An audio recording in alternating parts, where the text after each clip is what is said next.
This podcast is a member of the Voices of Wrestling Podcasting Network. Visit voicesofwrestling.com to hear the rest of our great podcasts, as well as show reviews, columns, opinions, and updates across the world of wrestling. Competition starting to get thick, it's the click, so I hope you work your A game. A man, no rain from the track when we unite and spit. This is an A game, better bring your A game. Competition starting to get thick, it's the click, so I hope you work your A game. A man, no rain from the track. Hey now, it's the Mike and JD show, and I am your host, Mike Gilbert, and I'm joined as always by JD, by God, Oliva. How you doing, JD? Not bad, man. Not bad. That our first live broadcast football game of the season tomorrow. I'm pretty excited about it, actually. It should be fun for us at the old high school.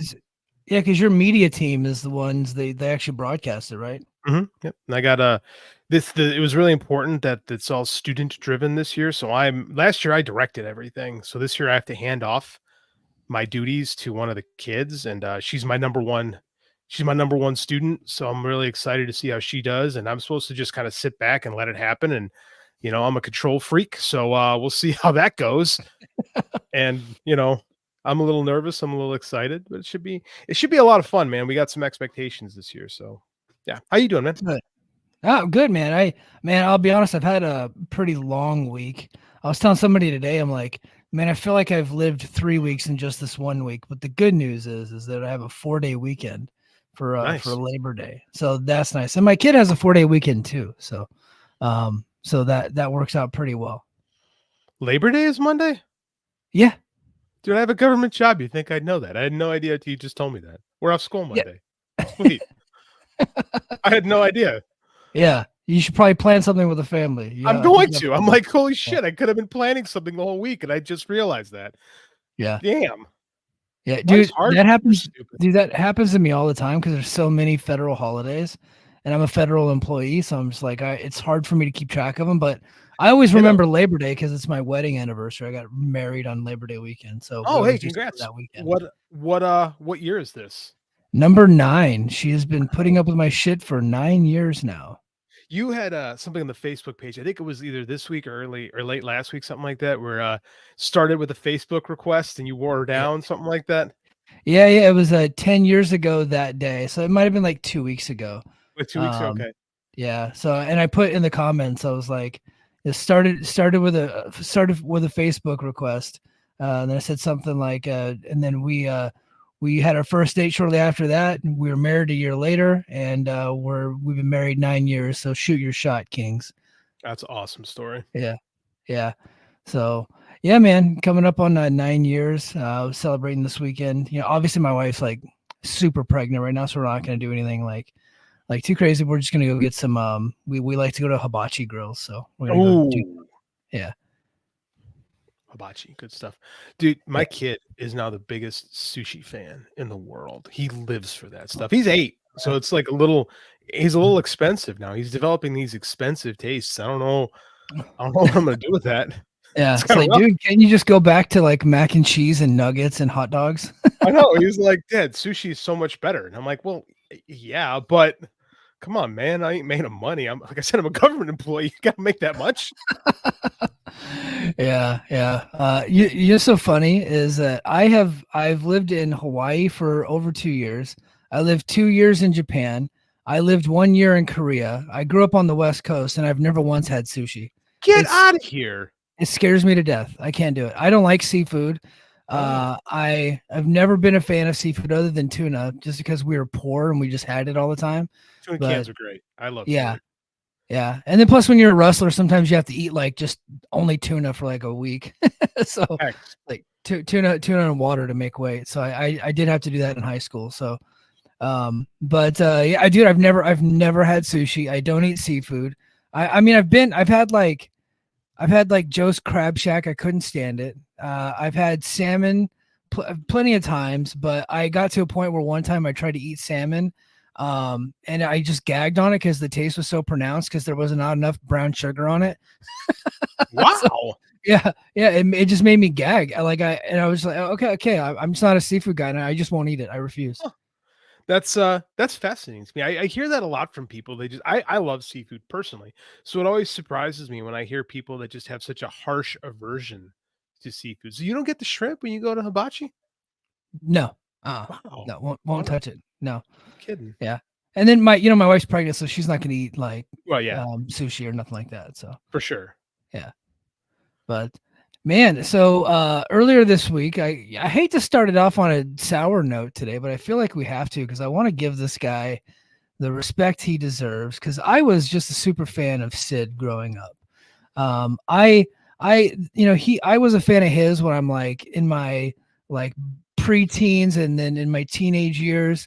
And I didn't really like get into after today's show, I want us to retire this term because if I never hear this fucking term in my life, I will be so happy. I don't want to hear it again. We got to retire it. Work rate. It's the dumbest fucking term. I cannot stand it. But he was not a work rate guy. That's the last time I'm going to say that stupid term. But that wasn't. So I think he took a lot of shit for that in the 90s because he wasn't, Steamboat and Flair and Shawn Michaels and those guys and Bret Hart. At a time but he was over everywhere he went, and I was just so fascinated by the guy. Like everybody makes fun of his promos. I loved his promos. He was absolutely intriguing. I don't care that he didn't make sense. That was part of the art of Sid's promos is that, yeah, he's whacked, right? Like that is exactly what he was supposed to be doing. He was money when he did it. I thought the guy was fantastic. He died earlier this week of cancer. Go to Patreon. I put it on the free tier. I actually did I pinned a tribute to him earlier this week. So I hope everybody gets a chance to read that and check it out. But yeah, Sycho Sid Vicious Sid Justice passed away earlier this week. I think you and I are outliers here around here because, like, as much as we love the quote unquote work rate guys, I think we can also appreciate wrestling for what it was in its era, right? And Sid wasn't a work rate guy. He was also 6'8", 300 pounds, jacked to the gills, and had hair like a bowl of ramen. Like, yeah. On top of being remarkably charismatic, what sets Sid apart from every other big guy that tried and failed was his personality. Yeah. Like, there was just something about Sid that worked, right? And like everywhere he went, like you said, he got over. The first program I remember watching as a wrestling fan is 91. It was SummerSlam. I was very casual at the time. Like I was just getting introduced. It was that summer of 91 going into SummerSlam, right? And it was Hogan and Warrior versus the Triangle of Terror. And I remember thinking, wow, Sid Justice is going to be the referee. Who the hell is Sid Justice? Yeah. I mean, like, and then I saw him and I was like, oh my God, he looks like a comic book character, a big comic book guy. I'm like, he looks like a comic book character. Like Hogan was always kind of soft and like, he just never had the cut. Like Hogan was big and buff, but then didn't have the cut. Sid was freaking cut. Like Sid looked like $1 million. And there was just something about him. You talk about his promos. I remember this one time he was coming at center stage in WCW 93 during the second Sid Justice run, or Sid Vicious run.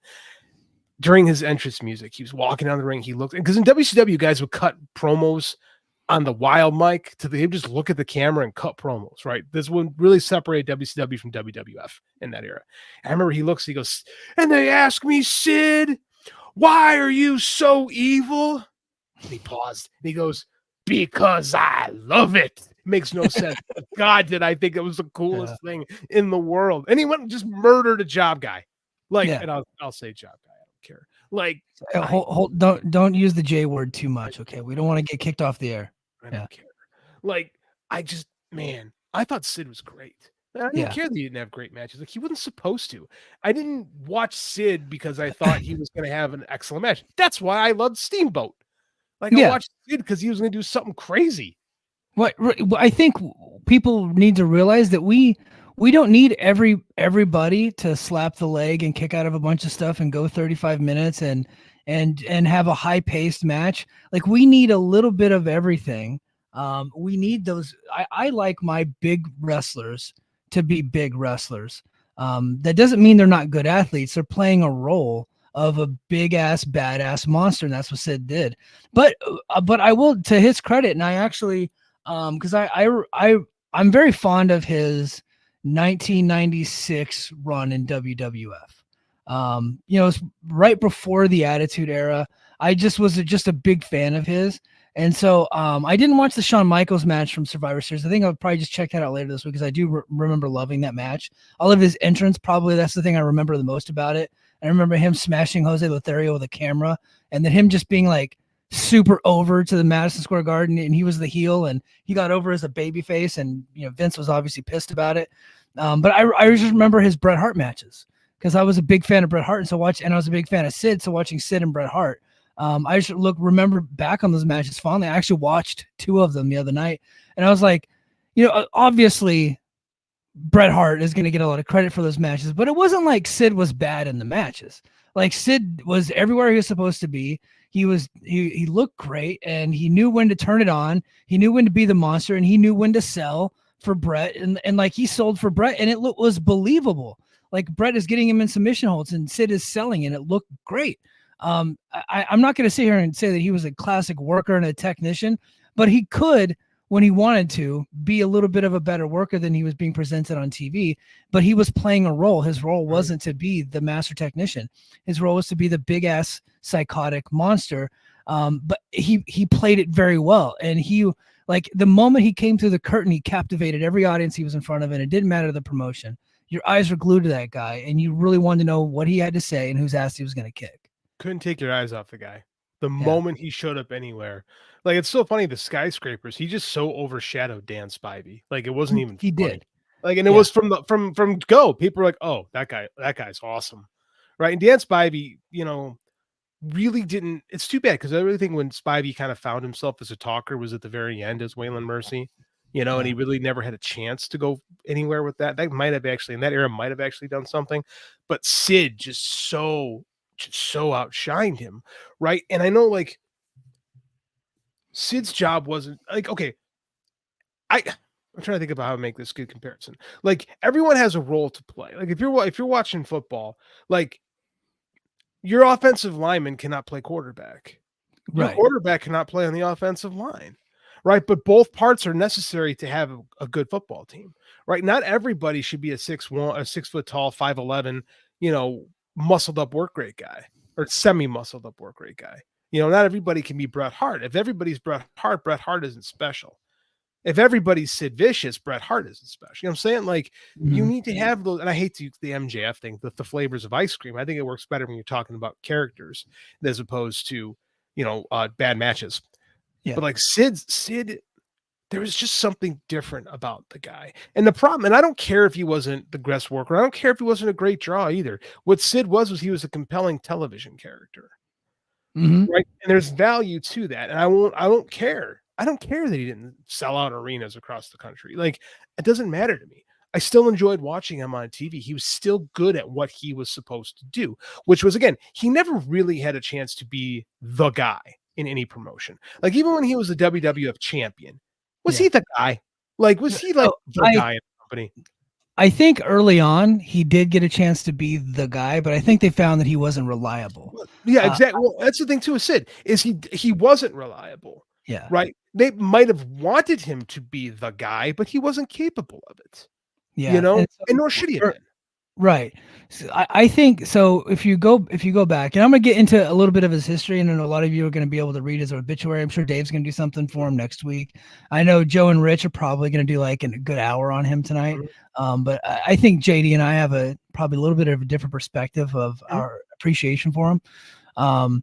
But I think if you go back in that 1990 to 1991 era WCW, before he went to the WWF, they were about to give him a ton of money because they did not want him to leave. I think had he accepted that, maybe at that point in time, WCW would have tried to run with him because I do think that they saw it in him. At that point, he'd already been in like main event matches as a heel. And I think maybe they would have probably went with him. But he comes over to WWF because I think they wanted him to be the next Hulk Hogan because Hulk was getting ready to wind down a little bit. They had the steroid trial looming, and they looked at him as possibly, taking over for Hulk Hogan, but they immediately flipped him heel, and nobody wanted to do business at WrestleMania 8. And the next thing you know, he's out of there. He just didn't last very long, but I think everybody wanted him to be the guy. They just felt like he just was an unreliable dude. Well, it's funny because he's given that role because Warrior failed, right? Yeah. In 90, the box office went down. Warrior proved to be unreliable. The very same show that Sid makes his debut is when he basically holds Vince up for the money. Bix and Chris just did a really nice deep dive on that a couple weeks ago in Between the Sheets. And like, the Hogan role was hard. Like, it wasn't like people had this idea that Vince was like gun ho Hogan the whole time. Like, he was always trying to look for the guy to replace Hogan. He just couldn't, because Hogan, say what you want about Hulk Hogan, don't love the man, but he was a big draw. He's the most successful draw of his era. You can't argue that. And he is one of the most special talents ever in the business. And I know nobody wants to say, and I get it. He sucks as a human. I get that. But he was like, it took them a long time to replace Hulk Hogan, right? Because they tried it with Warrior, failed. I think they were gonna try it with Sid, but they just didn't think that he was reliable. And then they went to smaller guys during the steroid trial. They really never replaced Hogan until Stone Cold. They tried with Luger too. They wanted to make Luger, which is funny because Sid probably does. So in 91, when Flair bounces, because Flair bounced shortly after Sid. Yeah. If Sid doesn't go and Flair bounces anyway, do they go with Sid over Luger, or do they just stick with the plan and go with Luger? I don't know. That's interesting to me. I think they would have had two options there. I think that they could have headlined with Sid versus Luger. Some we didn't see. Yeah, because both of them could do heel or babyface. And I think that's one thing that gets lost on people. I know Sid played a heel most of his career, but there were times where he actually was a babyface. They tried to make him babyface several times. Survivor Series 96, he is a babyface, and he walks out that curtain at Madison Square Garden, and he's a smart man. Like, he was smart. He knew right away that they want me. So he's fist bumping the crowd. It's and he feels it. Like, I knew Vince was probably pissed off, but I mean, like, they're smart. I'm sure he did. But I mean, like, Sid, which is funny because you figure Sid would be what Vince would like, but Vince loved Shawn. And Sid was Sid. But I mean, like, Sid felt that. And again, I used to love watching Sid fist bump the crowd and just like totally eat it up. Like, Sid was an underrated babyface. And we were going to get a Sid babyface run in WCW 93 before he stabbed Arn Anderson. Yeah, because he'd worked Sting at Halloween Havoc in 93, right? And then and then they flipped him babyface. He's supposed to headline Starrcade against Vader. And I don't know that he was going to win the title against Vader, but I think, Vader ended up losing it to Flair as the replacement. So, who knows if they would have went with Sid. Which was depends on who you talk to. That was the right move and the better story. The story of Starrcade 93 is actually one of my favorite WCW angles. We should actually do a deep dive on that come Starrcade time, because that's an event we haven't talked about. So I think that wound up working out better, and it certainly was a better match than Sid and Vader. Probably, although Vader was a really good big guy worker, he probably could have carried Sid to a good match. Yeah, but like that 93 Sid run is an interesting run because WCW, they have like stars there, but they just can't get their ducks in a row, like creatively speaking, and like the promotion is just kind of snake bit on stuff. It's weird. Like, they have like this Hall of Fame lineup in 93, but nothing clicks. Yeah, because it was I think Bill Watts came in 92. Dude, Bill Watts is out by early 93. It's Bischoff. This is Bischoff and Ole. So it wasn't, when was Kip Fry was right after Bill Watts. So Kip Fry had some time in 93, right? Kip Fry was before Bill Watts. Got you. Okay. Kip Fry signed all the big money deals. Watts came in, tried to cut him. Then the Madden interview was unleashed. Watts gets fired in January 93. Bischoff is hired in February 93. And then I think it's Ole. I think Ole books early on, and then I think Dusty's back. Yeah. In the latter half of 93. Yeah, because at some point you can tell Dusty's fingerprints are all over it on some point, because he's wrestling again. Yeah, he's wrestling again. He's with his son, which his son was great, obviously. And but then they're doing all these skits, like these really over the top movie style skits. So yeah, especially with Vader and Sid at the beach and like trying to kill Davey Boy Smith on a boat. It's Davey Boy and Sting. Oh my God, with the little midget or little person Cheatham. Yeah. Right, I had to use the M word, my bad. It's wrestling. Don't we actually call them that in wrestling? Yeah. Minis. And the bomb blows up on the boat, and you're like, oh my God, Sting and Davey Boy are dead. Yeah. Oh no, but no, they dove in the ocean, and the ocean protected them from the explosions, which is what happened. God, I love wrestling, and I love Sid And Sid Justice, Sid Vicious, Sycho Sid, whatever you want to call him. Yeah. He entertained the shit. I mean, he also had the most gruesome leg injury this side of Joe Theismann than any human beings ever looked at. Yeah, man. And that essentially spelled the end of his career. He did a couple of indie matches after that, but he came back in 2012 and did a Raw match with Heath Slater. But so I do have some notes here just to run through some of them. So one thing that I learned this week, and I didn't know this, he was actually discovered by Macho Man in Memphis and was trained by Tojo Yamamoto. That I knew. Yeah, which is pretty cool. And then he bounces around the Indies for a little bit. He ends up going to Japan and wrestling Fujinami, and then he goes to a World Class, and that's where he picks up the name Sid Vicious, named after obviously the Sex Pistols bassist who died in the set. He died in what, 70 something, right? 78, 79. I'm not a big punk rock guy. I don't know enough about punk rock history. Okay, it was him and Johnny Rotten and Sex Pistols, Sex Pistols. But then he ends up getting signed by WCW in 1989, and he formed the tag team of the Skyscrapers with Danny Spivey. And they basically saw it, like you had mentioned earlier. They saw it in him immediately. And if you go back to watch Halloween Havoc '89, and when the Skyscrapers come out, like Sid just steals every scene that he's in. Mm-hmm. The guy was just had an incredible presence. Some guys just have it, and Sid just had it from day one. Mm-hmm. And then there's the magnetic personality. You could tell they believed him because they put him in the Horsemen. Yeah. When Sting gets hurt and they're kind of shuffling through Horsemen, Sid, which is an odd call at the time, but it makes, it kind of makes sense when you're looking for guys. God, he almost I think it's Wrestle War 90 or no, 91. I forget if it's 1991 where he almost kills Brian Pillman. Because remember, the War Games cage has the lid, and it wasn't like now where those lids are super high. Like those lids are probably only 8 or 9 feet up, and Sid power bombs Pillman, and Pillman's head just smashes into the cage, and Sid tries to do it again, and Pillman just sandbags him like, "No, you're not gonna kill me, no." Yeah, he was actually out of action for a little bit. Yeah, he almost killed Pillman legitimately. Yeah, so they broke up the Skyscrapers. He joins the Horsemen, and then Mean Mark Callis takes his place in the Skyscrapers, but that didn't really last very long. Mean Mark obviously is the Undertaker. Yeah, that worked out pretty good for him too. So again, Danny Spivey overshadowed. Although I don't know if anybody's thought of Mean Mark as overshadowing anybody at that time. Yeah, no, Mean Mark was basically a geek. But yeah, he joins the Four Horsemen in 1990.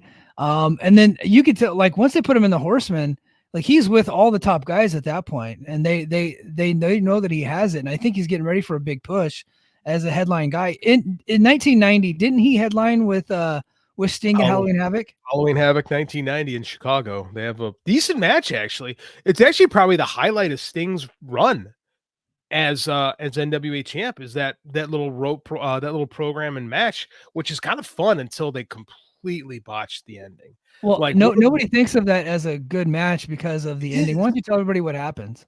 So it's a good match actually from two guys who were kind of relatively on the inexperienced side. Sting had only been a pro for 4 or 5 years. Sid had been a pro for 3 years at this time. So these are guys that are, in the grand scheme of wrestling, pretty green still, are headlining a pay-per-view. It's a pretty good show. Starcade, that's another one we should look at. Not Starcade, Havoc 90, right? It's also got Stan Hansen and Lex Luger. The Steiners have a great match with the Nasty Boys. Good show. So anyway, Sid and Sting are wrestling. Sting disappears and then comes back out, but it's it's a fake Sting. It's a fake Sting. It's the first time they pulled the fake Sting move. Yeah. And it's very clearly Barry Windham. They got Barry Windham to cut his hair like Sting, and Sid pins him, and then they're like, Sid won, and then Sting comes out. It's wait a minute, you pinned the wrong Sting. Yeah, and then Sting does win. It's a complete the match is fine, but just Ole had totally lost his fastball by that point as Booker. Yeah. It's just weird, which is so crazy to me that they actually recycled this fake Sting gimmick 6 years later to a much more effective degree. Yeah, it was something that every company Sting worked for, except for WWE. They just kept going back to it. TNA did it, WCW did it a bunch, TNA did it a bunch, AEW's done it a couple of times. So yeah, it's just one of those things that just continues to work. But he was, earmarked to be a headliner, but WWF comes calling. They offered him a bunch of money, and then he debuts, as you had mentioned, at SummerSlam 91. And one thing I remember about that match was he was the referee. He's in there with Hogan and Warrior, two of the biggest stars in all of pro wrestling. Hogan being the biggest star, at that point, like biggest, of like the last 25 years. And he's also in there with Sergeant Slaughter and the Iron Sheik. And he fits in with all those guys. Like there's a bunch of big stars in that ring, and he does not look like he's out of place. He looks like he absolutely belongs. And I just remember, I was like, wow, this guy's going to be a big star. But then at Royal Rumble 1992, he turns on Hogan, gets cheered, right? Like Hogan. Well, here's the thing, though. Hogan's a dick. Hogan was a dick in that moment. He eliminates Hogan, and then Hogan's the one that turned heel, and like he pulled Sid out of the ring after that, and then that's what started the feud. And so no wonder everybody was cheering Sid. Hogan was the actual one being a dick. Well, here's the thing too, is like at that point, the houses are going down. Wrestling had been hot for about a good 8 years. And 91 is kind of like the last good year of the WWE, the WWF golden era, right? Sid actually, so let's not forget the part 2 of that SummerSlam main event is Savage and Elizabeth's wedding. And that's also capped by, the wedding reception where Jake officially goes all the way heel with the Cobra. And Sid comes out and saves the day. Yeah. Like Sid's the one who saves Savage and Elizabeth. So Sid's first program in the company is he takes Warrior's spot. Because remember, Warrior and Jake had been building up this feud for months. Jake was going to take him to the dark side. Do you remember these little vignettes? Corny as hell, fun to watch. Yeah. These Jake Roberts Ultimate Warrior batshit promos. They're on YouTube, guys. Trust me, look them up. They're amazing. But Warrior bounces, like Warrior gets fired, and Sid steps right into that role. So he's basically headlining immediately with Hogan, and then immediately with Jake Roberts. And like he's over, but then he's Sid. I think it's when he got hurt. I think he punctured a lung or something like that. Because Sid is super injury prone too. Yeah. He headlines WrestleMania 8. With Hogan, so Sid was so over they put him in the match with Hogan. I actually meant before the Rumble. He got hurt. Before the Rumble. Oh, okay. I'm sorry. Yeah. I jumped ahead. No, go ahead. No, so he gets hurt before the Rumble and then comes back for the Rumble, and then people have been getting sick of Hogan. Yeah, like it's hard to be on top for 8 years and stay hot. Like the audience had just grown tired of Hulk Hogan, and like they wanted Sid, and they chose just like what happened with Michaels 4 years after. They chose Sid over Hogan, and Vince, in classic Vinceness, tried to erase this from happening. Like they re-edited the end of the Royal Rumble to take out the boos, for Hogan. It's just classic level of Vince lunacy. And they have Hogan and Sid at WrestleMania as the main event. And what a shit show that was. Yeah, so the original main event of WrestleMania 8 was Hogan and Flair.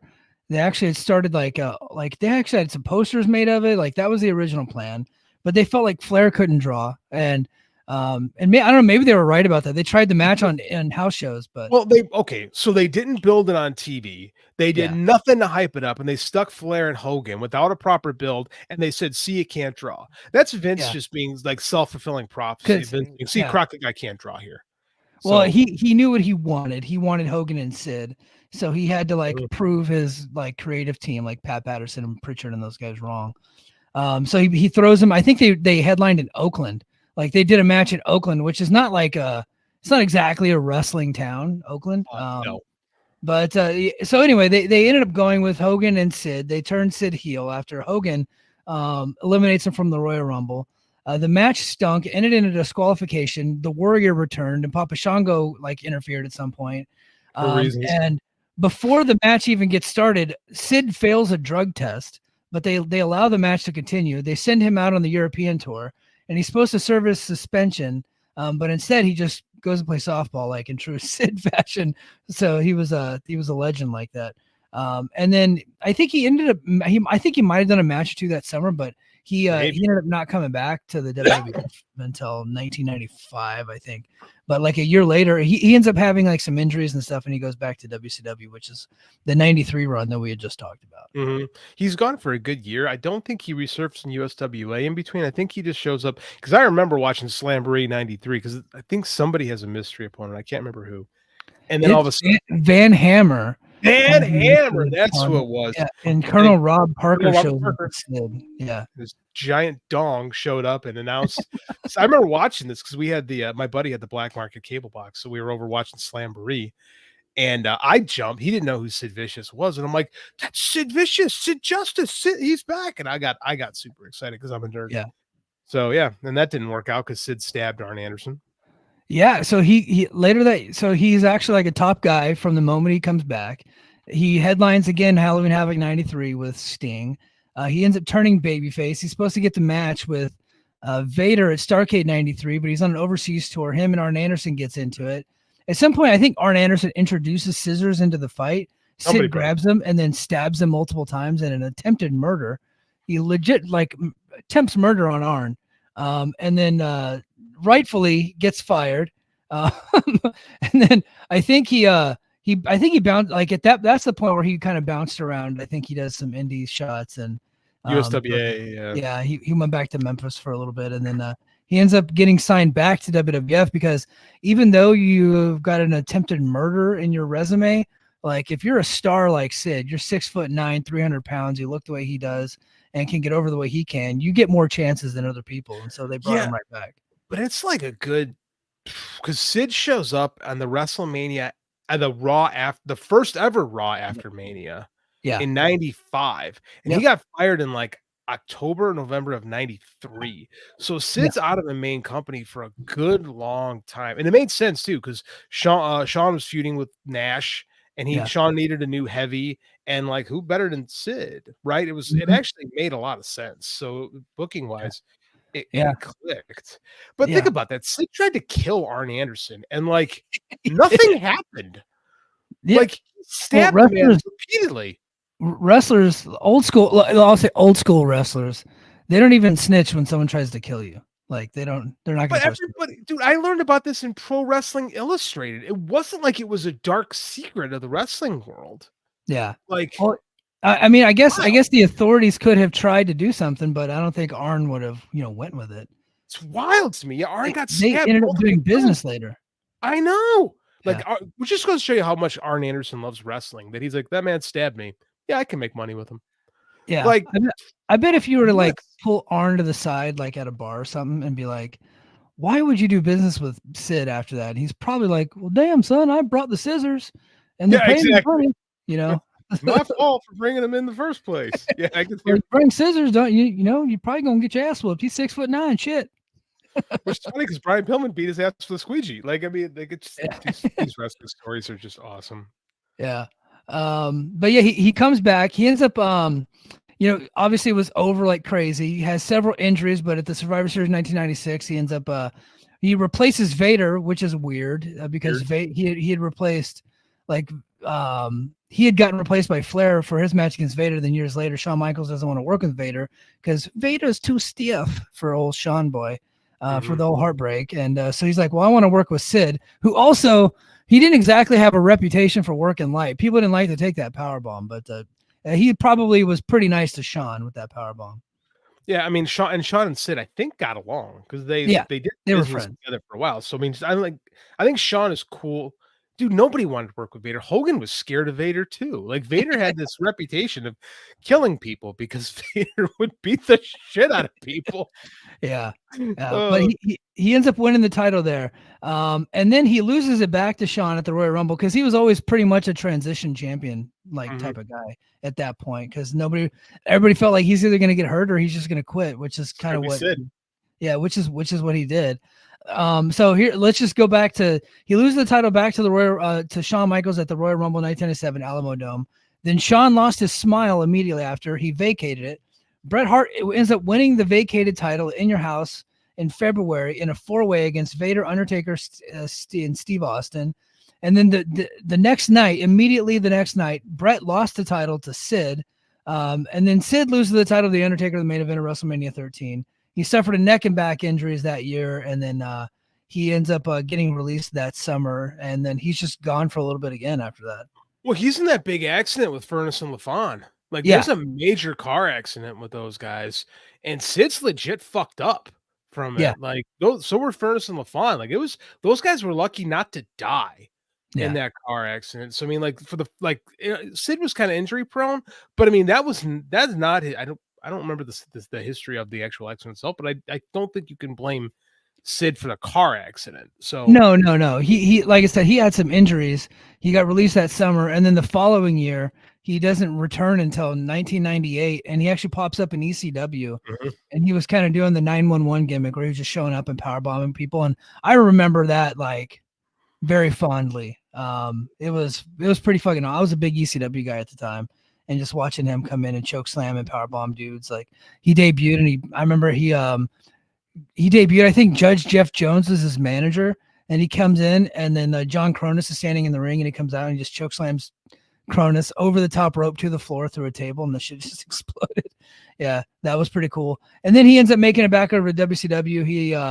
He ends up winning the world title after Chris Benoit vacated the belt when he went to WWE.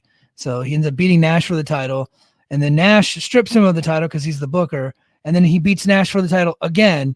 But he was WCW champ. He was the WWF champ on a couple of occasions. He ends up breaking his leg in January of 2001, and that was pretty much it for Sid, man. But it was a great career. Wrestling Scott Steiner for the title, I believe. Yeah, he comes off. It was WCW Sin. I think they main evented Starrcade, so he had like a lot of main event pay-per-views, like the 2 WrestleManias, a Royal Rumble, 2 Halloween Havocs. He had a couple of Starrcades, I think. He was main eventer. Yeah. And then he was wrestling Scott Steiner. He's coming off the top rope or the middle rope with trying to do a kick where he lands on one leg and he's kicking Scotty with the other one, and he just snaps underneath him. It wasn't he trying to do like, he always did like the Kevin Nash Bigfoot where like they come in and he would just kind of, split and kick him high. He had, in his mind, he thought that he could jump off the middle rope, kick him in the face, and stick the landing. It turns out, and he had kind of small legs to begin with for a bodybuilder, and that thing just went snapola. Yeah, it was one of the grossest things. It was like, that you mentioned Joe Theismann, Alex Smith from the Redskins as well. He had the same thing. And then I was thinking of Robin Ventura when he was sliding. I think he was sliding into third Chicago White Sox. I'm sure you remember that. Oh yeah. So, yeah, it was one of the more gruesome like wrestling injuries I've ever seen. But that was it for him, man. But I just wanted to give I wanted to do justice for old Sid Justice, because we typically we don't do too much on our obituaries, but I feel like you and I were big enough fans that we wanted to dedicate some time to Sycho Sid. I think that we appreciate him. I don't think you and me aren't gonna like. I don't believe in guilty pleasures. I think you like what you like. Like I like yacht rock. God damn it! Like Hall and Oates are great. Like, so I have no qualm saying yes. I like Sid Vicious. I didn't like him ironically. I liked Sid Vicious. He was fun. Yeah, he was fun. Let's go to the chat real quick. We have some people that are wanting to talk about Sid. Io says put Sid in the Hall of Fame. Yeah, I mean, I'm surprised he's not in it. But maybe he's got heat. I don't know. But I think he'll go in now. I agree. There's so many tributes are coming down. Everybody's like have fond memories of him. I think that he'll come in now. Jan says, I checked. Sid was a multiple-time world champion and main eventer, yet is not in the Hall of Fame yet. Coco Beware is. Look, WWE Hall of Fame is not real. It's a fake Hall of Fame. They do it based on demographic and who they can get in at the time and who they're able to book. And they just never put them in. There's no rhyme or reason to it. It doesn't matter if you're a big star or not. Vince's limo drivers in the Hall of Fame. Vince's dad's limo drivers in the Hall of Fame. Yeah. Like, you got to understand this, guys. The WWE Hall of Fame is not real, like Mike says. The closest thing to a wrestling Hall of Fame that we really have is the Tragos Lethez one in Iowa. That's the closest thing to a real Hall of Fame because it's an actual physical building. The Observer Hall of Fame is probably more prestigious, but I mean, like, we have to stop thinking about the WWE Hall of Fame as being legitimate. Yeah, it's just another show.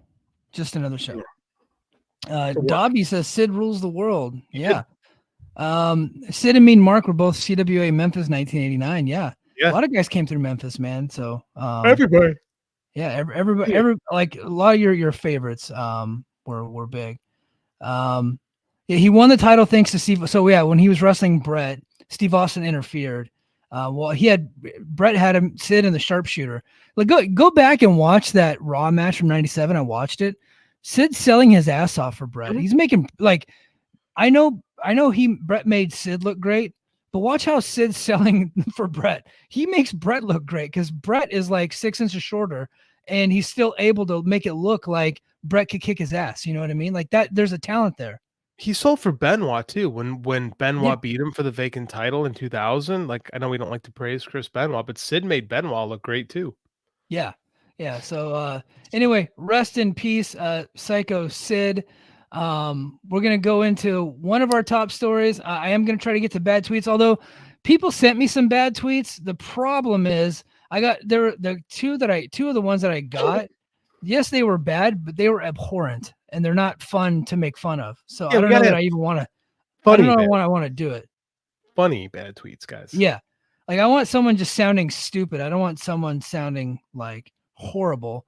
But let's go. Mr. McMahon, a documentary series chronicling the rise and fall of WWE's controversial founder, is coming to Netflix on September 25th from Chris Smith, executive producer of Tiger King, and one Bill Simmons, including interviews with McMahon prior to his resignation, his family, and some of the most iconic names in wrestling history, as well as the journalists who uncovered the McMahon's allegations.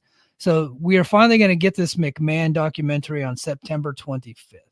I have no faith that Netflix or Bill Simmons will do justice to this story. I don't. I don't either. Let me just say, I did enjoy the Andre the Giant documentary. Just because I like to look back at the old stuff and I like to hear the old stories, even if some of them are not true. But he put on a bunch of quote unquote journalists who were essentially just fanboys regurgitating what they saw on TV. They weren't really trying to get to the truth behind it. So, but after that, I ended up buying Pat LaProde's book so that way I can get to some of the real history of Andre the Giant.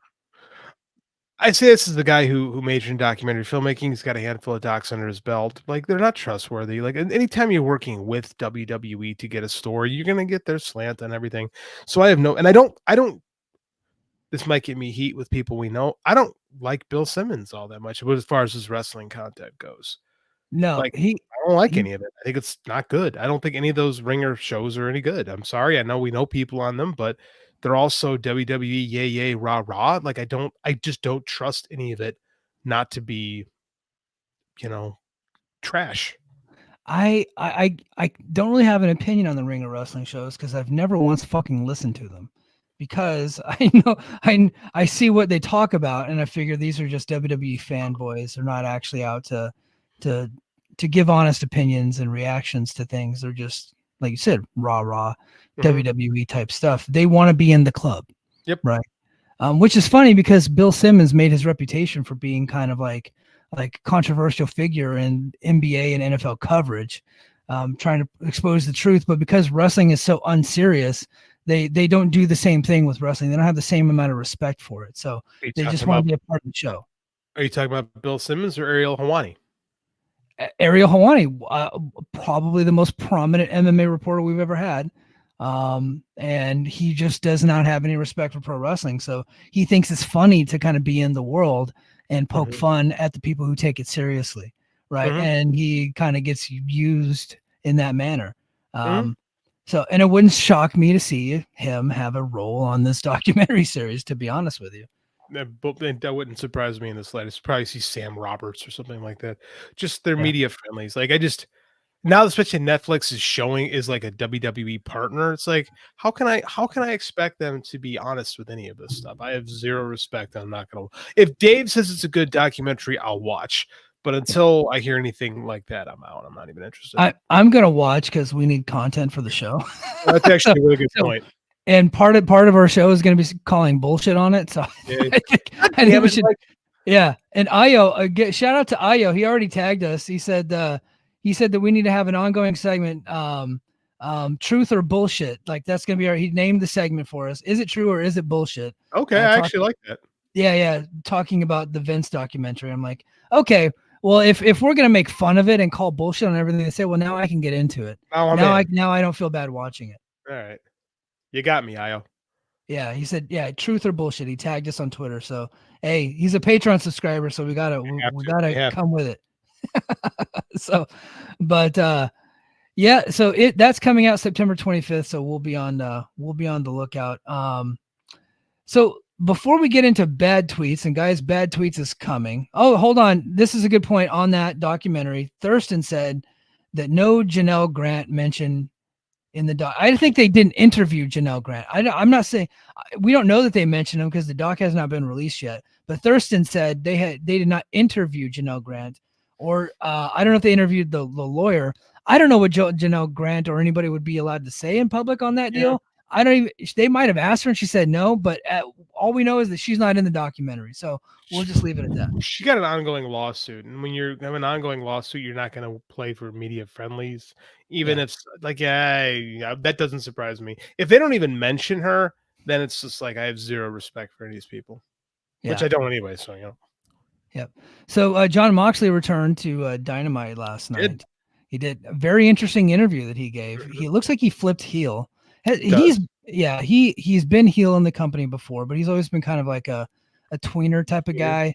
But he flipped heel, and then at one point he made a remark that was eerily similar to one Scott Hall from '96. I don't know if that means anything, but talking about Tony, this is not your company anymore. Something to that effect. He was talking to Tony Schiavone, but Tony Schiavone had an earpiece on, and the other side of the earpiece was Tony Khan, and they have conditioned the audience to know that the messages that Tony Schiavone is saying is coming from Tony Khan. Right, a bit convoluted. They need to probably hammer that message home a little bit more. But I picked up what he was trying to get at. I did not. I'm glad you pointed it out to me. I was really confused. Okay, yeah. So he was talking to Tony Schiavone, but Tony Schiavone had an earpiece, so he was really talking to Tony Khan, saying this is not your company anymore. And then later in the show, him and what's her name? Marina Shafir are beating up some enhancement guys, some J words in the back, and jabrones. We can say jabrones, right? Yeah, we just can't say jobbers. Yeah, jabrones. Jabrones. We can say jabrones. Yeah, in the back, some local talent that are working in security. They're beating their asses. So it looks like he's bringing back some type of like Fight Club gimmick. It's all over Twitter. All people are talking about it. A lot of people are insinuating that maybe this is the Shane O'Mac thing. We've talked about Shane O'Mac before. I don't know. Shane McMahon is like that's a more of a believe it when I see it type of thing. I could actually see Shane McMahon coming in. I could see Tony really wanting to work with the quote unquote good McMahon, right? I could see that. I don't see how Shane McMahon connects to whatever Moxley's doing. I can't see Jon Moxley, who has control of his own creative, saying, you know who I really want involved in this new storyline of mine? Shane McMahon. Yeah. Like, that doesn't work for me, brother. I'm not saying I'm not gonna shit on it. Like we had our I forget who we were tweeting. You and I have a text with so many people. I forget who this one was with. I said, well, I'm not going to shit on any storyline before it plays out. My favorite book of all time is about an alien who eats children's fear and who was essentially defeated by the equivalent of clapping for Tinkerbell. That's it. That's it. That's how they beat Pennywise. And it's the best book I've ever read. But when I don't want to shit on anything before I see it because it could work. But Dreamcatcher was a big piece of shit. So anything, even the greats can fart out some bad ones here and there. So I'm not. Yeah. I'm very cautiously optimistic, but I just don't see how you include Shane McMahon unless it's like the Raw Underground thing from like 2020. I can't see and that. Then Jon Moxley. I think Jon Moxley and Shane are probably friends. I think they're both big UFC fans and MMA fans. In fact, our old website that we worked for, Fight Game Media, before you and I started our podcast, Jon Moxley had a podcast on there with Garrett Gonzalez doing UFC recaps and UFC previews with and me and Garrett had heat because I never got invited on that show, and I kept begging him. I was like, bro, you have me call in when it's like Rafael Sunsao and these other cats on these small UFC shows and Moxley's not there. But when Moxley's there, it's the biggest show, and you fucking call Justin Nipper, our buddy. Our buddy. Barry and our buddy. so he's a big MMA guy. I know Shane's a big MMA guy. He did the underground thing. At one point, I think he wanted to buy the UFC. So I'm pretty sure that, look, let's just say they're probably friends. I think they're probably friends. But I did see somebody tweet out that it would be it would be a statement move to have Shane McMahon debut in New York at Arthur Ashe Stadium. If there were actually people in that stadium, I would agree, but there's only 4,000 in a 20,000 seat arena. Yeah, I don't, they shouldn't be running Arthur Ashe. I know Tony is like idiosyncratic with how he wants these things run, but you got to move it. They should move that show somewhere else. Run like the Hammerstein or something like that. Like, do something cool like that if you have that many people there. But I guess you got contracts locked in. So I understand where you're coming from on that. Debuting a McMahon in the company, and I get why Tony would want to do it. He like, I'm going to have a McMahon on my show.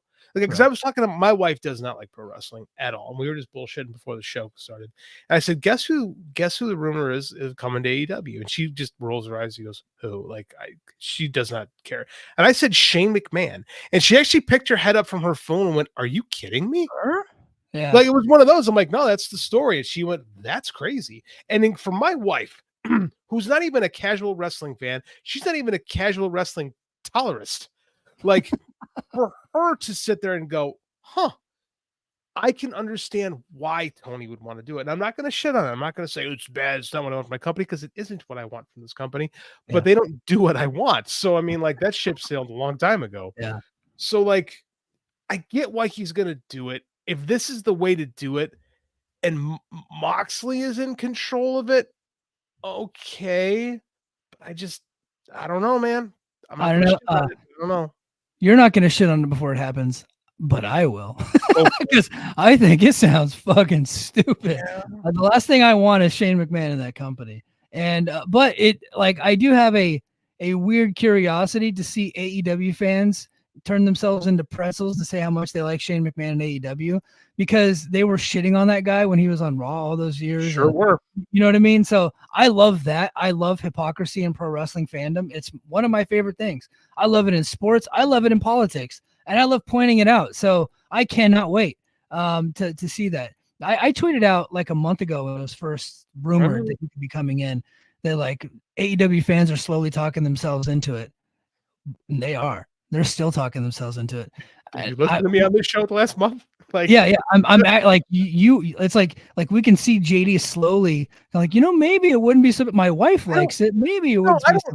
I don't hate Shane McMahon. I think I enjoy watching an old man who's really sweaty jump off things. That mildly entertains me.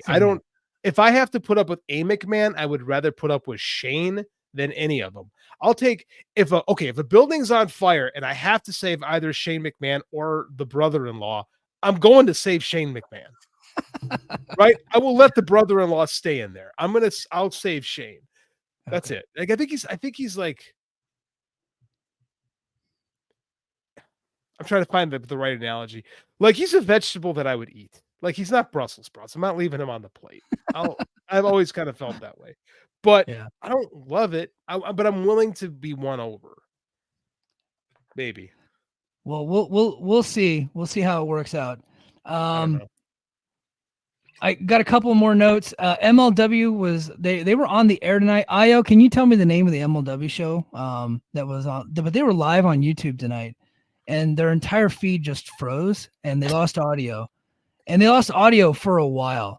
And what's funny about it is that Carney Court got that big settlement, and part of what he used that settlement for was to not only bring in some talent, and he's brought in some good talent, and he's worked with New Japan and CMLL, and he's got good champions. MLW Summer of the Beasts. Okay, that's a terrible name for a show. It's a terrible, and he usually has pretty cool names like Super Fight and Battle Riot. Summer of the Beasts is not one of them. That's not a good name for a show at all. That's like a bad movie from the 70s. Yeah. And apparently they went off the air, and then they come back on the air, and one Donovan Dijak is in that company right now. So that's where he has landed, and MSL is his manager apparently. So MSL is quite possibly the worst pro wrestling television character, going right now. He's unwatchable, but that's what Donovan Dijak is doing. He used to have. Since we got tagged in it by IO, I wanted to bring it up on tonight's show. Sorry, he used to do that when MLW was just a podcast network. He used to have podcasts with like Kevin Sullivan and with Court, and he was just like he would just talk about himself like he was somebody in pro wrestling all the time. And I'm like, who do you think you were? Like you just yeah. I don't know. Didn't he like run a wrestling school with a sex offender, and then how he's got his gig? Something like that. I have no idea. Is he a Chase and Rants guy? I'm not even. Dude, I don't know. I don't. Maybe actually, let's cut that out. I don't know. That might be me not knowing what I'm talking about. That definitely happens a lot. So I probably should not have said that. But I shouldn't say a lot of things, unfortunately. Yeah, we're idiots. Yeah, we're idiots. What do you think of All Out coming up in 2 weeks? Looks like we got Bryan Danielson versus Jungle Boy Jack Perry in the main event. Will Ospreay versus Pac, which should rule. And then I'm trying to remember. Oh, cage match, Swerve and Hangman. Yeah, that is the main event. Let's be clear about this. Swerve, my kid and I have tickets. And I told him Swerve and Hangman in the main event, and he goes in a cage, and he's like, "Oh, Dad, that's going to be too bloody for me. I'm not going to be able to watch it." And he's so matter of fact about it too, because he just knows what these two guys are going to do, and the blood kind of. You can look at blood from Moxley because he always whenever somebody bleeds, he goes, "Oh, he went full Mox." Like he always says, it cracks me up. And he just like, but with Swerve and Hangman, like those two legitimately scare him when they wrestle. So it's gonna be crazy intense. Jungle Boy and Jack Perry. The Jack Perry character interests me. It's been interesting lately. I don't know if I'm thrilled with him and Bryan, quite frankly. Like but it's only a 2-week build, so I guess you don't want to squander his first defense on like something interesting. So you got to kind of. I think this is a bad idea. I thought so last year. I think so this year. I think doing these two shows back to back is just not. It's not good for a show build. But two of the three matches they've announced seem pretty cool. So whatever. Yeah, I think that the Jack Perry match is a bit of a letdown. Like I just have Jack Perry's not a bad wrestler. No, Jack Perry can have good matches. I just don't find him interesting, and I don't find him interesting in a main event level. But I have felt that way about him for a long time. You've been consistent. They're doing it in Chicago, and I'm just like, that's why. I'm like that. Yeah, that's why. But I'm just like, can you guys get over that already? It's like now you're just kind of weird. So. I like to use weird. That's a great term. Yeah. Thank you, Tim Waltz, by the way. Yeah, appreciate that. Tim Waltz, great guy. So I was in the arena, Wintrust in Chicago in April when Jack Perry had his New Japan Swan song. That dude was over as a heel because of that stuff. So if you're in Chicago with I didn't think about this till you just said that. If you're in Chicago with a short build, you don't have to do much. You don't have to lean into the Punk stuff. You can just put Jack Perry out there in Chicago and people will boo him. So, okay, I get that. I just feel like that roster's so deep that I think they have a lot better options, but it's the one that they went with. I wouldn't have been interested in Christian either. Christian won the gauntlet match. I wouldn't have been interested in that, but I just feel like I could probably name 10 other dudes off the top of my head. Darby's got a shot, but I'm starting to think they're going to do Darby versus Danielson in Tacoma. For the pay-per-view, which makes sense actually in Washington. Yeah. If Darby beats Moxley, I think with Moxley going heel, I think they go Moxley and Danielson at some point. I think that's probably the big match to close the year. Really, I think I could see it actually because it would bookend Bryan nicely, and I think Moxley. We have to work Moxley back into this company, and we were talking with our buddy the other day, and I said I think Moxley needs a fresh coat of paint.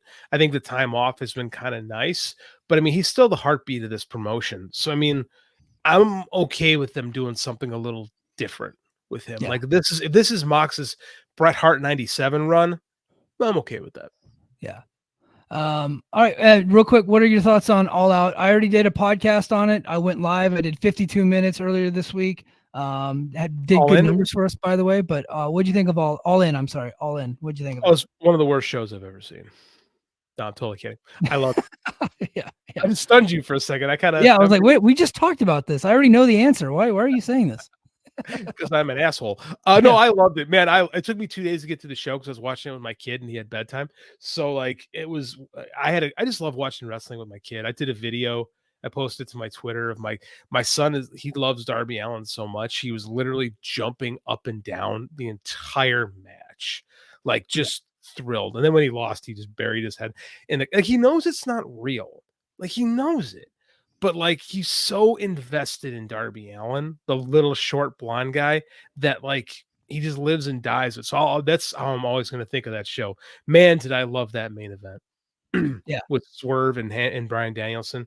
What a match! What a story! People who say this company doesn't tell stories are completely stupid. Like they're so full of shit. Be careful what you say, because I did get kicked off of Twitter earlier this week for suggesting that somebody, if they think AEW doesn't tell stories, that they should, go up to a high point and then just jump. Right? Well, I'm not telling anybody to kill themselves. I'm just telling them they're stupid. I wasn't doing that either. Hopefully there's like a soft landing, but. Ospreay and MJF was great. I really liked that match a lot. Well, say what you want about MJF. When he's in the ring, he's become one of the best workers in the world. He truly is. Him and Ospreay have unbelievable chemistry. I thought the Daniel Garcia thing worked, and it bookended that story nicely and pivots to another program. I thought that the tag match, the 3-way tag match, was boring. Mm-hmm. I thought I was really disappointed with it, to be quite honest with you. I really like the Casino Gauntlet thing. I think they have something with this gimmick. They've been experimenting with this casino thing since the company really started, and doing it as a gauntlet that can end at any moment. It gives it something, a flavor similar to the Rumble, but makes it its own, because like I said, the first time Roderick Strong didn't even get out there. So you can have this gauntlet match end in 2 minutes and everybody gets screwed over. And at some point they should do that. I think they should too. Yeah. I really enjoyed it. I thought it was one of the best matches on the show. Unfortunately, I actually watched that live, and for some reason I thought it was a Royal Rumble. And then Jeff Jarrett gets thrown over the top rope, and he comes back in. I was like, why is he still this is an outrage? And then Ricochet's diving over the top ropes, and I'm not knowing what's going on. And then I was like, oh, it's the same thing they did in Jacksonville when Ospreay won. It was the same match. I didn't even because so much wrestling has happened between then. I completely forgot that I already had done it, and it was awesome before. This was the second time they've done this, and it was great. Yeah. Yeah. I think they should. I think they should do this quarterly, to be honest with you. And if it gets hot, maybe it's something you can do on a pay-per-view, on a big, maybe you can make it a big thing on a pay-per-view every year. I don't know. I would keep it to an annual and make it a big deal. And kind of like, their Royal Rumble, but I wouldn't call it Casino Gauntlet pay-per-view, but I would if you every year they do it on All Out, it's just something they do for All Out. I think that would be cool. Kind of like what Money in the Bank was when it was a WrestleMania gimmick, as opposed to being its own show. Yeah, I agree with that. And I like there's not a ladder involved, so that is always good. Oh, but I did like the ladder. I always bitch about ladder matches, but I typically enjoy them when I watch them. I hate them, but I end up loving them every time. Yeah, it's the same problem. I'm just they should really only do it once a year too. It's way too old at this point. They do them every pay-per-view. But I agree. They end up suckering me each time. Because they're always damn good. And watching Pac have his moment in Wembley was great. I'm like, oh, well, this kind of rules. Watching Nigel have a moment, didn't see that coming. Should have been setting up for a fucking year. I think that they need to. On one hand, I think they need to re-educate the audience as to who Nigel is, because I do think that it's been so long since he's been a worker that everybody there's a whole generation that only sees him as an announcer, right? I agree. So I think they have to re-educate people to how badass he is. But there was also a part of me that wanted him to be the challenger instead of Jack Perry. That would have been cool for guys like us. And I was not even a big Ring of Honor guy, but I was always fascinated by Nigel, and I went back and watched a lot of his Danielson matches that he had, and during that Ring of Honor run. I was like, okay, I think I would want that, but I know for a fact that it wouldn't do as well at the box office. I know why they're not doing it, but I think they got to go to it at some point. I think it's a good TV match to do at some point, to be honest with you. You could throw in a collision or something like that, or maybe an episode of Dynamite, and it would be fine if you did the story. Were you a big Desmond Wolfe guy, Mike? I did like Desmond Wolfe. I legitimately liked him. And of course I felt like they started out, he was getting a push immediately. They did the Kurt Angle. He had a really good match with Kurt Angle. I can't remember I think it might have been a Lockdown. I can't remember what pay-per-view it was, but he actually had like a marquee match, but then Hogan and Bischoff just came in and they were not Hogan and Bischoff. Oh. Yeah. So I loved it. I thought All In was a great show for most part. I didn't love the women's title match. I liked Mariah May and Toni Storm. That's I liked that one. I did not like Sasha and Britt Baker. Yeah. I didn't care for that one. No, nor did I. I was surprised by the definitive ending of it too. I was like, oh, kind of down with Britt. Huh? It felt like it. Like, where do you go from here with her? Might be time to move on there. She's a little bit of a pain in the ass, apparently. I don't know. We'll see. But sometimes doors are open, sometimes they're closed. So yeah. All right, let's get to bad tweets. All right, I only got a couple of them, but the first one of the night, I was debating on whether or not I wanted to do this, but I feel like I talked to Rich earlier, and I feel like it's okay to do this after discussing it with Rich. You had to get the boss's permission to do part of our segment. Oh man. No, I did not. He asked me what was on the docket for tonight because they're going to plug the show. Oh, and so I told him, I was like, bad tweets, but I really don't have many bad tweets. He's like, well, if you go to my story that I posted and look at the tweets there, you're going to get 50,000 bad tweets. Use what you want. And then me and him had a discussion about all of the shit that he took. But he is a grown ass man. He's way more famous than me and he can fight his own battles. So I didn't want to come on here and fight battles for him, but it's the end of the show. And so most people have logged off already. So, so let's just go with it. The first bad tweet, Matt Taven. He quote tweeted Rich's story about Sid being best bad wrestler ever, saying these people are evil. And he got a bunch of people attacking Rich and attacking Joe. And I'm like, guys, he's saying that with love. He means it in an endearing fashion. Sid was not a classic work rate, and I hate the term work rate, but he wasn't a classic work rate guy. No. He was a bit clunky at times, but he always was awesome. That's what he means. Like, even though he wasn't like the greatest in-ring worker, he was awesome. That's what that meant. Most people that got mad at that didn't read it, but he said that with a lot of love, and I guarantee you tonight, they probably did close to 90 minutes on how badass Sid was, but nobody wants to say that. They want to attack the headline and not actually what the intent behind the story was. What really disappoints me there is that Matt Taven couldn't even be funny.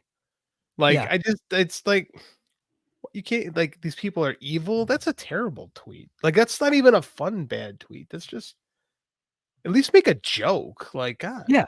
Disappointing. Like, yeah. And look, if you're close with Sid and you took that the wrong way, I get it. But it's one of those things you could probably reach out and find out what the intent is.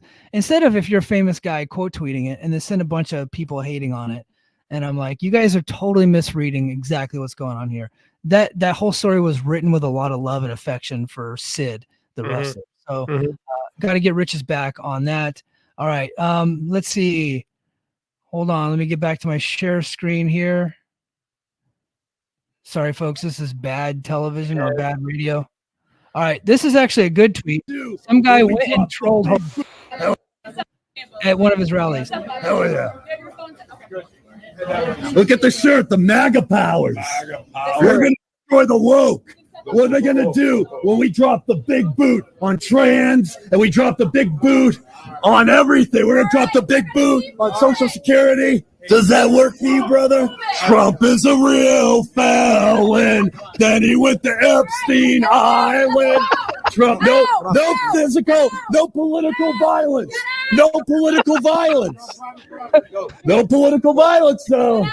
Oh, that was a good tweet. Sorry, that's not a bad tweet at all. Yeah, that's not a bad tweet at all. That was a good tweet. Holy shit, that was fantastic. Get that guy at Dynamite. Yeah, that guy was awesome. I don't know who that was, but it's been shared everywhere. So I wanted to play it. I've been off Twitter for like 2 weeks, basically. I got to get back on. I'm missing good stuff. Like, you are missing good stuff. I did. I'm disappointed in me. Like, anytime you can make Hulk Hogan uncomfortable in front of people, good job. Yeah, good job. Rovert, our buddy Rovert, he discovered a bad tweet. This was sent to me by King of the North. Of course. Yeah, King of the North. This is his favorite segment. He is not with us tonight, but so Bulky Ray said this: referees in a wrestling match should never be seen until it's time to be seen. And then you flash back to WrestleMania, and here's Bulky Ray in his pinstripes being seen before the match. Now, I don't know what in the world this context was about. I don't know why he was mad. Somebody said it might have been Aubrey, the referee in AEW, but I don't know. Because it's a woman, so you have to come down on Aubrey because she's a girl, and he gets to do what he wants because Paul Heyman did a great job of accentuating his strengths and hiding his weaknesses. And there's no one that's ever ridden out his 15 minutes of fame more than Bully Ray Dudley. God, he is so irrelevant. I don't even want to get mad about this guy. Like, go do your dumbass Busted Open show and suck off the WWF teat a little bit more, you fucking dweeb. Yeah. I don't know what in the world he was mad about there, but he was mad about something. But somebody did put a good tweet underneath. I don't know, dude, this made me laugh so fucking hard.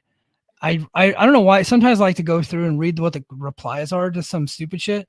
So this guy replies to Bully Ray, and he says, Bully Ray, big fan. Used to smoke meth with my ex-wife back in 2001 and watch you and Devin Dudley or whatever his name was put people through tables.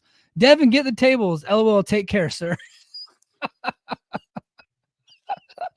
don't know if that's a gimmick or what, but it's something. Yeah. Yeah. Wow. That's not a bad tweet either. That's actually an awesome tweet. That's lunacy, man. Yeah. Now this is what I'm talking about here. I got this one from Paul Fontaine. It came out that Nikki Bella was a victim of domestic violence, and this jackoff said, I suppose Nikki Bella was better off with John Cena. Shame. So, guys, and I'm only putting this up here. Don't send me these ones because I want to have fun and make fun of stuff. So please don't send me stuff like that. There was another one that Front Row Brian said that they got sent to me. I don't want to get into that one either. But it had something to do with blaming Janelle Grant. I'm like, don't send me stuff like that. Like, those are disgusting tweets. That's a whole nother level of abhorrent and demented. I don't want anything to do with that. So please don't do that to me. But I just using that one as an example because that one did get sent to me. Wow. So yeah, don't do that to me, please. Man, I have been off to it. I didn't realize Nikki Bella was a victim of domestic violence. That's awful. Yeah, I think it came out just today. How are we supposed to make jokes? Like, God damn, guys, this is But here we will leave it on this. All right, Wade, our buddy Wade. Oh, Wade, I like that. Submitted a tweet made by me. I actually think this might be AI, but he says this is from me back in July 31st, 2022. Apparently I said, I don't think I said this, but it looks like it's here. Super Bowl. This is July 31st, 2022. Super Bowl coming to San Francisco. Trey Lance is the MVP. JD, do you know what Trey Lance is doing right now? I do not, actually. He is the third string quarterback for the Dallas Cowboys. I got to give our buddy Wade some credit. He went deep to find this thing over 2 years. Anybody that goes that deep to put you in your place scores high points in my regard. So well done, Wade. Honestly, I think he might be a little bit of an asshole that way. To go back 2 years into my timeline to find something stupid that I said, which I don't think you need to go back that far to find something dumb that I said. No, but he did, and that's what's impressive. That's a hater. That's an all-time hater move. I have nothing but respect for that. Well, Trey Lance went to North Dakota State University, and he hates North Dakota State. So, because Wade's from North Dakota, so there's a bit of a rivalry there with Wade. But hey guys, that has been bad tweets. Thanks to everybody for your submissions. I will put another call out here pretty soon to do that again. But if you ever just find one and you want me to talk about it, just tag me in it, DM it to me, and we'll try to, if we have time, we'll try to get it on the show. But I did want to make sure to get to that tonight. So because there's been a lot of bad tweets out there. They happen every day. So, and there will always be bad tweets. It's a gimmick that we can run forever. Like when Jay Leno used to read typos from newspapers. Yeah. Headlines. I always thought was good from Jay Leno. All right. We got a couple questions, then we're going to call it a show. Danny says, do you guys think Shane McMahon shows up in AEW? We kind of covered that a little bit earlier. So I honestly think that'll shake things up and maybe just what AEW needs. I don't know it's what they need, but I do think it would shake things up. I do think that. I do think it'll draw short-term interest, but I don't think that it would do much. I don't know. Yeah. I think it's probably going to happen, to be honest with you. There seems to be enough smoke around this fire that I think it's probably real. Andrew Zarian's talking about it. Sean Ross Sapp's talking about it. A lot of people are talking about it. Enough people are talking about it where I think it's probably going to happen, but we'll see. And then it looks like Gable Steveson. Yeah, he got cut by the Bills this week. Look, Gable Stevenson's never played football and he got a tryout with the Bills. So I kudos to him. Hopefully he sticks with it. If not, I hope he goes to MMA. I think MMA might probably be in his future. I can't see anything else unless they could pick him up on the practice squad. He didn't play high school football. This kid was one of the most elite high school wrestlers of his era, and elite high school wrestlers rarely play football. So, fuck Nick Khan and Triple H for not letting him wrestle in the Olympics this year and costing us a gold medal. Fuck those guys. I will never ever forgive Endeavor, that piece of shit company, for screwing our country over. So, bummed that Gable got cut, but it's football and he's not very big. There was a guy he's playing D-line too. You got to be a big dude to play D-line. So there was a dude who won the Worlds in 1995 or 1996. Stephen Neal. Stephen Neal. Stephen Neal was a world champion and a multiple time, 3-time NCAA champion, did not play high school football. And when he did not make the Olympic team in 2000, lost to Kerry McCoy, the Patriots gave him a shot, and he wound up having a multiple year all-pro career with the Patriots. Yeah. So, I mean, which can happen. Yeah, which is like he was the template, right? Which is why Brock Lesnar ended up getting an opportunity with the Vikings, and which is now why Gable Steveson got an opportunity with the Bills. So, like they'll take flyers on people with their 90-man roster, but a lot of them don't make it. But they just got to stick with it. If Brock Lesnar would have been willing to go to the European Football League, like they had NFL Europe back in the day, and if he'd have been willing to go to the CFL and get some reps, he might have actually ended up making a team one day. But he's starting from scratch essentially because he did play high school football, but it'd been a long time. It's hard. It's a hard game to pick up at a high level. It's hard to be, dude. There's good college football players that never sniff an NFL roster. Yeah. All right, guys. I think that's going to do it for us this week on the Mike and JD show. As always, head to Patreon. Go to patreon.com/the Mike and JD show. I will have, I don't know how I'm going to do it because TNA Emergence is tomorrow night. Main event is Josh Alexander versus Nick Nemeth in an Iron Man match. They're going to go 60 minutes. Show is sold out, so should be a good show. They got a lot going on. That's tomorrow night. I typically record on Saturday mornings, so I might get my recap in for tonight's Impact. If I get to watch it tonight, I might get a chance to recap that tomorrow, put that on the Patreon, and then Saturday, and then watch Emergence tomorrow night, and then on Saturday do my normal show. But if not, I might have to do a double show on Saturday. But I'm going to get 2 recaps going this coming up weekend. And I'm also going to talk about, hopefully there's some new developments coming up in the Observer, but looks like the WWE might be moving out of Orlando, or they might be adding a second PC in Las Vegas. So if they move out of Orlando, TNA currently conditioning the Orlando NXT audience to like them, right? Like Rosemary was on TV this week. Joe Hendry's getting ready to main event No Mercy coming up on Sunday night. So maybe there's a little bit of conditioning happening, and maybe they can kind of slide in and take over some of that audience there in Orlando. So we'll get the latest details on that and talk about all that coming up this weekend on Brace for Impact. But you guys should have 2 shows coming up this weekend out of me. Should be another Killing the Town. I got to sit down, buckle in, and just finish that story. Grad school always T-bones everything, but I'm determined. We're going to finish it up in the next 3 weeks, I think. Cool. All right, guys. That's going to do it for us this week. And until next week, mahalo. Competition starting to get thick. It's the click, so I hope you work your A game. Amen. No rain from the track when we